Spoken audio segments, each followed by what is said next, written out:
तो फिर राम के नाम पर कब तक वोट मांगोगे? बिल्कुल मिलेगा, राम जी के नाम पर सीना ठोक के वोट मिलेगा। भारतीय जनता पार्टी का सौभाग्य है कि उनकी सरकार में राम मंदिर। तो मतलब आप धर्म की राजनीति करोगे?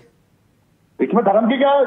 अभी तो आप कह रहे हो, अभी तो कह रहे हो कि राम के नाम पर वोट मांगेंगे हम। आप एक बात बताइए, राम के नाम पे वोट मिल रहा है तो ये भारतीय जनता पार्टी का सौभाग्य है। ये तो जनता का फैसला है, भारतीय जनता पार्टी का फैसला नहीं है। नहीं तो आप एक तरफ कह रहे हो कि हम धर्म की राजनीति नहीं करते, आप खुलकर कह रहे हो कि मैं धर्म के नाम पे वोट मांगूंगा। मैं कह रहा हूं जनता धर्म के नाम पे वोट दे रही है, राम जी के नाम पे जनता वोट दे रही है। बात आप जवाब अपने हिसाब से लेना चाह रहे हैं। देश के गृह मंत्री अमित शाह ने एक चुनावी रैली को संबोधित करते हुए क्या कुछ कहा, यह बयान बहुत वायरल हो रहा है। आप ये बयान सुनिए। भाजपा की सरकार बनाइए, भाजपा का अगला तेलंगाना का मुख्यमंत्री बैकवर्ड कास्ट से होगा, ये हमने तय किया है। सर सुना आपने, ये कौन बांट रहा है जात पात के नाम पर? आप कह रहे थे कि ये विपक्ष बांट रहा है जात पात के नाम पर, आप कह रहे हो हम सत्ता में आएंगे तो पिछड़े को मुख्यमंत्री बना देंगे। तो अब ये जात पात पे नहीं बांट रहे आप? जी नहीं, मैं बता रहा हूँ कैसे। अगर अब समाज की बात करते हैं तो ओबीसी समाज के ही प्रधानमंत्री है माननीय मोदी जी। मैं आपसे सिर्फ ये पूछ रहा हूं कि आप ये क्यों बताते हो कि भैया ये इस जात से हैं, ये इस जात से हैं? बताइए, एक बयान बता का जिक्र किया किसमें किस तरीके से? क्यों आपने कहा ना देश के प्रधानमंत्री ओबीसी से हैं। वो उनकी जाति बताई गई है तो जनता नहीं तो इससे पहले ना एक मिनट, आप ये कह रहे हो कि देश के प्रधानमंत्री ओबीसी हैं, उनकी जाति बताई गई है।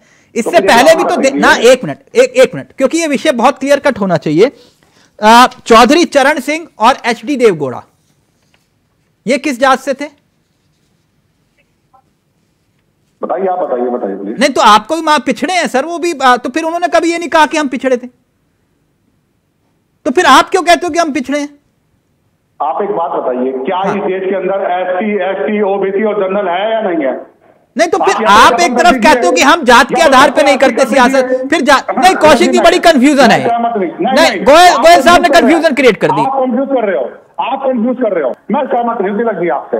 नहीं सर, आप मेरी बात से सहमत हो ना हो, लेकिन सवाल था, मैंने सवाल पूछ लिया, आप नाराज मत होइए। एक मिनट, ये भार्गव जी एक बात बताइए, ये कह रहे हैं कि राम के नाम पर वोट मिलेगा, हमको मिलेगा, और आप जातियां गिनवा रहे हो और कह रहे हो जातिगत जनगणना होनी चाहिए। जनगणना नहीं होगा, जातिवाद जनगणना, तब तक लोगों को पूर्णतया अधिकार नहीं मिलेगा। ठीक, भारतीय समाज पार्टी 20 साल से कह रही है। ये पवन गोयल साहब पहले आप क्लियर कर दीजिए, आप ये जातियों के आधार पर बांट रहे कि नहीं, ये राजभर जी वाले? जी देखिए, जाति के आधार पर जो भी कोई बात है, नहीं जो भी नहीं, ये बांट रहे आपके सामने। अब ये तो उसको विश्लेषण कर रहे हैं जी, ये तो ये बताएंगे कि ये बांट रहे हैं नहीं, वो कह रहे हैं 20 साल से जातिगत जनगणना की मांग कर रहे हैं और अभी भी कर रहे हैं ठोक बजा के ना।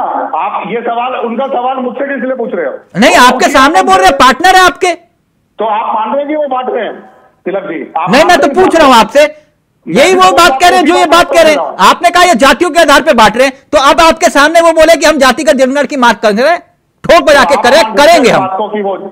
आप एक बात बताइए तिलक जी, क्या आप मान रहे हैं इस बात को कि वो जाति में? नहीं, मैं क्यों मानूं ना माने, मेरे माने आपके मानने से होगा ना। आप कह रहे हो ये बांट रहे हैं, तो ये बांट रहे हैं कि नहीं बांट रहे? अब ये तो वो बताएंगे वो बांट रहे नहीं बांट रहे, उनका सवाल का उत्तर मैं कैसे दे दूंगा? नहीं, आप बताएंगे तो सही ना। ये जातिगत जनगणना की बात कर रहे हैं, बांट रहे कि नहीं बांट रहे, मैं इतना जानना चाह रहा हूं।